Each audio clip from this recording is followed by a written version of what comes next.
ঘন সবুজ জঙ্গলে এক শান্তশিষ্ট পান্ডা থাকত। একদিন হাঁটতে হাঁটতে সে ঝোপের ভেতর থেকে করুণ কান্নার শব্দ শুনতে পেল।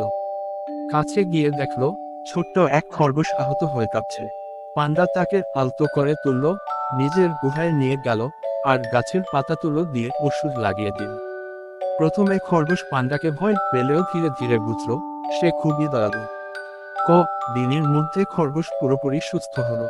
এরপর থেকে তারা একসঙ্গে সময় কাটাতে লাগলো। পান্ডা গাছের নিচে বসে বাঁশ খেত আর খরগোশ তার পাশে বসে গাজর চিবোত। তারা জঙ্গলে ছোটাছুটি করত, খেলাধুলা করত, গল্প করত। একদিন ঝড় ওঠে আর খরগোশ এক উঁচু ডালে আটকে যায়। পান্ডা কোনো দ্বিধা না করে সেখানে গিয়ে খরগোশকে পিঠে তুলে নিরাপদে নামিয়ে আনে। খরগোশ কৃতজ্ঞ চোখে পান্ডার দিকে তাকিয়ে বলে, তুমি শুধু আমার বন্ধু নও, তুমি আমার পরিবারের মতো। পান্ডা হেসে বলে, বন্ধুত্ব মানেই তো একে অপরের পাশে থাকা, তাই না? সেদিন থেকে তারা কখনো একে অপরকে ছাড়ে না।